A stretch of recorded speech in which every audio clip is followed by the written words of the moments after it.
This week we revisit Kentucky, kinda, with a bottle of Bulleit. But this time we're sampling their green-labelled 95 rye. Yes, and we try our best to come up with some rye-based puns, which I am not very good at, it seems. You are. Don't rye to yourself. I won't ride to the occasion. Ooh. See, Yeah, you're not I'm great, just are you? awful at it. I'm so bad at it. I'd ride that one out. And why not head over to our social media accounts? And why not drop a little rye pun in one of those comments somewhere? At Whisky and Things Podcast on the Instagram. And at Whisky and Things on thy Facebook and the Twitter. And please give us a rating, please. Thank you. Subscribe to. Oh, yeah. Subscribe to. Thank you. A little review would be nice.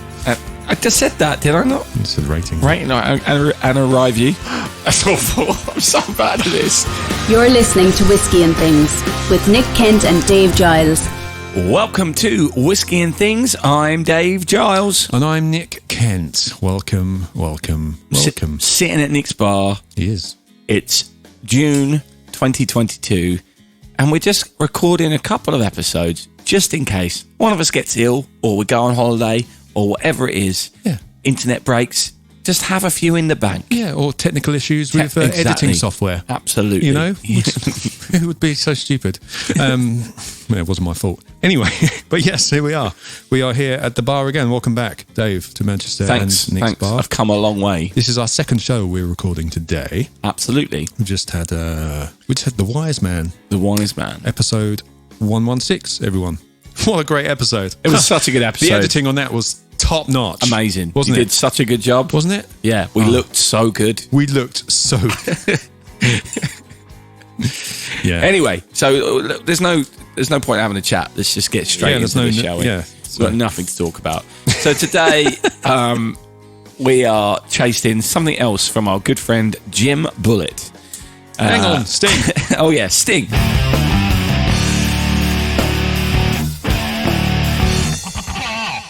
Today, we are trying something from our good friend Jim Bulleit. That's right, this week's whiskey. Bulleit 95 rye. Green label. Yes! Wow. That's the first time we've done that in real life on this podcast. Because there's no delay. Yeah. We've probably done it loads without realising. Yeah. That was amazing. Wow, you come here for chemistry, right? That's what people come for. I wish people could have seen the look on our faces as we did that. If only there was a video. If only. If only. Anyway, it's the old green label Bulleit. Yeah. This was a gift from Danny and Naomi. Thank Naomi. you. Dammy and Naomi. Yes. Appreciate that. Thank you very much for my 40th birthday. Lovely. So knew I liked ryes. You do so like they got ryes. Yes, and this is the 95 in the name comes from the mash bill. 95% rye and 5% malted barley. Because a lot of ryes, to be called a rye, it has to be over 51% rye. So, Yes. is that right? Yeah, that's right. Yes. Green rice. Or was it 80%? Either. Look it up, everyone. You got your own computers. Come on. Trying to think of good puns to do with rye. You know, green rice. Green eyes. No. Yeah. No. Well, That was it wasn't really in any context. context to anyone. Well, it's got a label, green label. Yeah, no, but who has green ryes? People have green eyes. I know, but you've got to be talking about one person in particular. Okay, right. This is what happens when Dave doesn't come up with his jokes before the podcast. Well, I never do I? No, you don't. There never come up any good jokes at any point. If listeners, this is going to be some fun for you this week as this comes out. Can we have some rye-based puns on our social medias or on within the reviews? Will this happen, Dave, or are you rying to me? Oh, brilliant! There we go. Yeah, you like that? Brilliant. No, it's Much not. better. It wasn't brilliant. Well, it's better than my green rise. my line rise. There we go. What's Hamilton's motto? Oh, still I rise. Still I rise. That works as well. Yeah, tattooed on my back. Still I rise. That's amazing. Oh, you've got to do that. Mate, that could be the hashtag for this week's episode. Still I rise. Still I rise. Okay, see? Well, there we go. I'm going to quit while I'm ahead. There we go. Right, okay. Go. So, we talked about Bulliet before. Yeah. Episode 2, everyone. I know. 2. Yeah. March 2020 We had Ruse on that show as well, tasting Irish coffees. That was a packed show. It was a packed show. That's back when we used to have segments and all kinds of stuff. We're very, very ambitious. Very ambitious. Yes. Too ambitious, some would say. Some might say. But we're still Some here, might Nick. say. We are still here. We are. So We're plugging along, everyone. Yeah. We're still here. It's more streamlined, but, it's just the best bit now. Apparently. Yes. So what did we discover when we did Bulleit in week 2? Well, How much research did you do back then? back then, well, It was me who was supposed to do the Bulleit research, wasn't it? you were meant to be the bourbon guy. Oh, yeah. You're like, you do Scotch, Nick, and I'll do the bourbon. And you came up, you got the guy's name wrong for a start. His name was Jim. Well, no, it wasn't. The great grandson of creator Augustus Bulleit was a guy called Tom Bulleit. And he developed the modern brand. And the first batch of Bulliet Bourbon was made around 1830. One of them's going to be called Jim. Somewhere down the line, there's going to be a James Bulleit. I think you got it wrong, mixed up with Jim Jameson. Or Jim Beam. There's loads of Jims. Yeah, that's what I mean. There's so many Jims in whiskey. Yeah, but there's not one in Bullet. I bet there is. Anyway. Who starred in Bullet? Steve McQueen. Jim McQueen. Jim McQueen. There must have been a Jim in Bullet. Yeah. Yes. Augustus continued to produce bourbon up to his death in 1860. Augustus is a good name, isn't it? Not enough people called Augustus anymore. It's probably because of the defamation of Augustus done by Roald Dahl in Charlie and the Chocolate Factor. Factor? The Chocolate X Factor. Yeah, the Charlie and the X Chocolate Factor. Factory. You know, Augustus Gloop. Remember him? The greedy one. The guy who got... Didn't he die? They all died, didn't they? They didn't die. That's a weird... They didn't die. What happened to him? They got taken off by the Oompa Loompas. Yeah, but no, they got sucked up to a tube, didn't they? Yeah, but he didn't die. It's a kid's book. I want to see a prequel. Not a prequel, a sequel of what happened to those kids. You see them all walking out of the factory in the glass elevator bit. Oh, really? Yeah, in the movie. Oh, okay. There you go. I'll probably fallen asleep by that point. Anyway, Could have bring happened back to anyone. Augustus. Yes. Tom Bulliet, not Yep. Jim or Steve, he began distilling his version of their bourbon in 1987, characterized by the high rye content and relatively lengthy aging. Anyway, that was the bourbon we did back in episode 2. Yeah. So go listen to that. Who owns Bulleit? Is it Diageo brand? Yes. And they opened a new distillery in Shelbyville. Hello, glass of turnip juice. Shelbyville. They opened that in 2017. March 14th, no less. So they now have 2 distilleries. That one and another one in Lebanon, Kentucky. But there we go. But yeah, today we're talking about the rye, which I'm going to open now. Great opening. Wasn't that a great opening? That was one of the best ones we've had in a while, I feel. How rude of me. I'm pouring my own first. It's all right. I'm used to it. Fairness, Nick, I'm just going to point this out to everyone who's listening. Nick has been a wonderful host since I arrived. He cooked me a beautiful dinner. He gave me his bed. He cooked me a beautiful breakfast. All the finest ingredients. All the finest ingredients And Tesco had to offer. He has shared his whiskey. I know. I hope you're sitting down for that, everyone. I hope you are sitting down because... You poured me a nice big glass here. Cheers. Do you want less? It's all right. Like, I'm not going anywhere. Well, Give me a bit of that. yeah, Dave's got to go out this afternoon and drink more. So he's watching himself, which is very... what's the word? Responsible. Yeah. You know, for some reason that word isn't in my head. I'm going to be meeting people for the first time. I just don't want to turn up half cut. I don't mind getting half cut with them. Yeah. But you just, No, I understand. yeah. I'd like to be a little bit coherent as I arrive. Yeah. Oh, no, you're right to do that. Anyway, let's have a smell of this, shall we? Whiskey? I'm just going to say this, like a lot of things in America, Yes.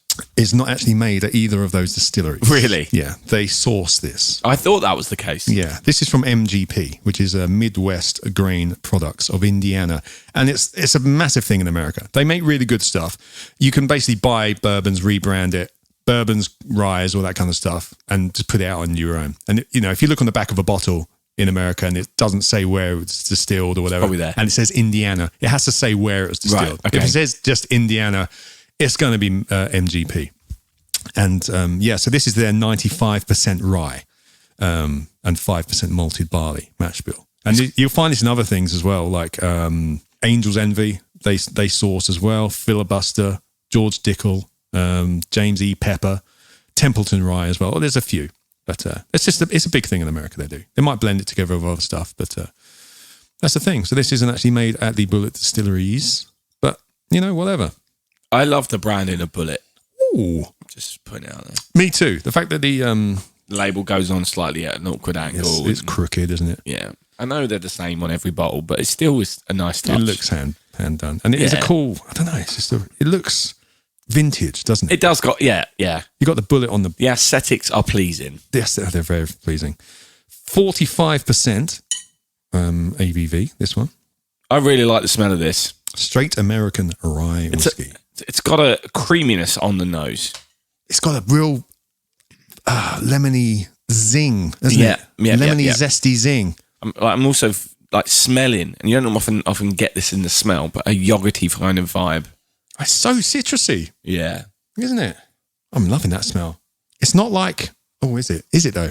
Usually the note with rye is for me, you get the pickles and the dills and stuff. Not getting that. It's not out there, is it? Yeah, fruit pastels. I'm getting that vibe. Oh, don't. Yeah. Yeah. Stop leading my brain. Well, it's a good one. It's a good one. What flavour? Probably the yellow one. Maybe the green. Maybe a blend of the two. Oh, don't, Dave. Oh.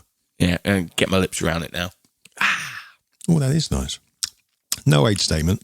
What do I think about this? It's very pleasant. It is creamy. I'm still getting a creamy vibe from it. Yeah. Are you getting a creamy vibe, or is this just me? More of a mouthfeel. Yeah. I don't know. It's more of a sharp mouthfeel for me rather than a creaminess. Right, they're getting marked down straight away for the fact I have to put in every day, month, and year of when I was born on the website. I don't know why they do it. It's usually the American ones. No, I don't want to join your community. Website's all right. Website's pretty good. Yes. I like the bit where it's got a "What is whiskey" tab, but again, I'm going to mark it down. It does. I'm going to mark that part down because there's a bit about what is a whiskey in terms of spelling the E and the Y, and they say essentially, if you remember this, it works. If your country needs an E to be spelt, it has an E in the whiskey, and if it doesn't need an E, it doesn't have an E in the whiskey. But English whiskey doesn't have an E, so they got that wrong. They probably don't know that exists. No, maybe not. Yeah. French whiskey doesn't do that. No. So what are they on about? Indian whiskey. What does Canadian whiskey do? Has it got an E or not? It's a mixture, actually. No, it does. I think it does. Then they're talking rubbish. Wait, Bullet. Yeah, sort that part of your website out. But they've got some good cocktail ideas on there, Yeah. as you would come to expect these days.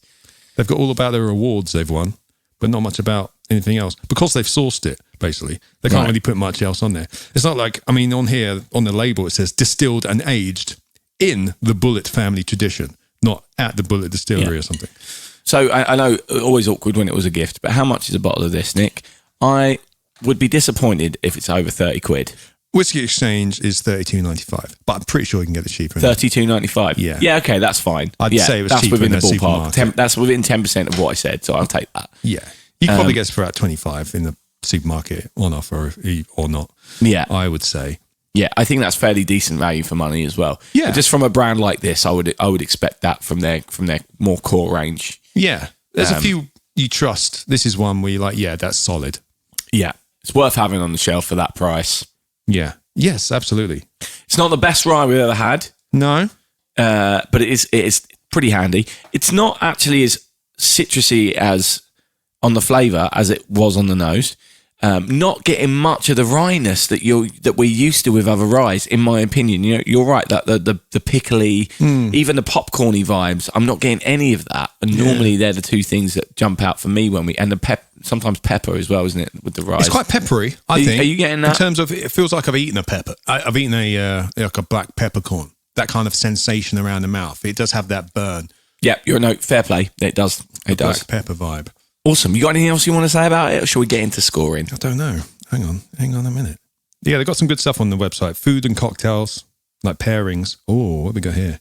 They recommend this. Soy and rye glazed ribeye with spiced rye Manhattan. I mean, come on, that's a night, isn't it? Yep. Oh, Beaches Be Salty and Cinnamon Apple Fritter. That's another thing which will pair. Oh, that's an actual drink. Oh, made with this. Yeah, everyone, go to the Bullet website. It'll be linked in our description or whatever we call it. Show notes. It's got some really good stuff on here. Yeah, further reading, they're getting a point from me. Right, okay. Yeah, let's do some scoring then. Why they ever let two Englishmen have a whiskey podcast, I'll never know. Dare I say it, Nick, but we're getting quite efficient at this. Only took 3 hours? I think that was the quickest scoring we've ever done. Yeah. Don't know, it was clear cut, wasn't it? It was. There was definite binary answers to our questions. Binary answers? Well, yeah, so 1 or a 0 we put. Yeah, nothing, exactly. Yeah. Anyway, yeah, I scored it at 74.29. Dave scored it at 65.71. Which gives it a maths, everyone. A rounded 70%. 70%? 70%. It joins. Is that distinction? Yeah. It would be a first. It would be a first. Yeah. It joins an elite group that now sit on 70%. It's our most popular score. On 70. Where are we? Yeah, it's joint third, effectively, with the Bimba Vino de Naranja cask. The Samuel Gelstons. You need to scroll down. Oh, it's not. It's not joint third. How do these things work? Okay, it's joint 8th. But no, it's not really, because if you think that, like, Four Roses is joint 5th. No, so it's still joint 8th. Okay, I don't know. That's how it works. Is that how things, Yes. is that how a league works, Dave? Yeah. So if you look at a golf leaderboard, if there's a tie, Yeah. they'll say what tied second, right? Oh, okay. And if there's 3 of them, the next position becomes 5th. Nah, that's wrong. That's all wrong. Interesting. Anyway, joint 8th. Samuel Gelstons, Sonoma Cherrywood as well. So yeah, there's 4 whiskies. 2 ryes. Cherrywood was a rye. Oh, Sonoma Cherrywood rye wasn't rye. There we go. But the highest rye on the list is the Whistle Pig. Interesting. On That makes sense. It's an elite rye. It's the most elite rye we've had, I'd say. Yes. But actually, the Sonoma's not cheap, is it? So No, it wasn't. I don't know. You bought that one. can't remember. But yeah, and the Whistle Pig as well. That's a blend of a few as well. Whistle Pig is great. We like that. But it's a lot more money. A lot more money. Lot more money. I reckon this Sonoma was more money than this Bullet rye as well. I think it was about 50 quid. Oh, okay. So about 15, 20 quid more-ish. But there we go. Yeah, we enjoyed it. That's quite nice. Thank you, Danny and Naomi. Thank you. For the rye. I'd like to put this in old-fashioned with some lemon. Oh, yes. It's got that punchy flavour, isn't it? In fairness, I think I've had an old-fashioned with this. Apparently the old-fashioned began with rye. Yeah. With lemon. So I would love to try one of these. Maybe you can have one tonight, Dave. I'd love to rye one of these as well. No? You know what? I just love your rye humour. Dearie me. Best Metallica album. There is none. Ride the Lightning. It's not, but, you know, it would have worked. Anyway, sting me. You're listening to Whisky and Things. These British people talk funny. Okay, we'll be back next week with some more whiskey and things. We're not doing any other business. We've just done one. We've just done one, yeah, absolutely. This is a bonus episode. It's not a bonus episode. It's a spare Nick's episode. Computer broke episode. Yeah, no, actually, let's talk about what happened there, right? Because this is ridiculous, and listeners may feel some empathy towards you. Okay. Right, so the software that Nick uses is called Pro Tools. It is. It's a fantastic bit of kit. It's a bit of an industry standard kind of. A lot of people use different Logic and this and the other, but Pro Tools is one of the industry standard kind of editing softwares for audio, shall we say? Yes. But digital audio workstation interface or something. That's the interface. DAW, isn't it? That's what I call it. Digital audio workstation, something like that. Anyway. To use it, you need a license, which you pay for. I pay monthly for it. A lot of other software, you just kind of log into something and then know it's you, and you can just use it, like Adobe's like that. But for some reason, you need like a license on a key called an iLock for this Pro Tools. And this week, my iLock decided to stop working. So my license for my Pro Tools was stuck on that dongle. Is essentially what it is. It's like a little USB key which you plug in which you can plug in any computer you're using. So only you can use your license one at a time. Anyway, that stopped working. So I wasn't able to do the editing on that software this week or last week. But get this, to get a new iLock is crazy, isn't it? Yeah, I have to send it to America. There are other ways of doing it, but they charge a king fortune for you to do it. So I've had to send that iLock to America, buy a new one, and then they'll send me an emergency license to put on that new iLock until the other one, they take off the iLock in California and then go, oh yeah, you're right, here you go. And then they just send me the code again. It's all to do with piracy or something, but what a falafel. Bear in mind, Palaver. other software companies seem to do it without all of that. Yeah. It seems unnecessary. And you can put that license on the iLock cloud, apparently, but apparently it's very unreliable. And if their server goes down, you can't open a session. You can't use Pro Tools if their thing goes down. Anyway, we've gone way off topic here. No, I thought it was that these are the reasons why sometimes we need a spare episode in the bank. Yes, the Craggamore episode, everyone, which went out, that was because of this. Yes. A few weeks back. Well, we don't know how many weeks back at the point this goes out. We don't know. Because we're doing a couple of episodes today. Yeah, this might not come out this year, mate. It will. It will. Welcome to episode 117. Yeah. Anyway, ladies and gentlemen, you've had your share. I've had mine, and Dave's going to have some more share in a minute before he goes out. So Cheers. Thanks for coming. Thank you for coming. And cheers. Cheers. Whiskey and Things has been brought to you by And Things Production.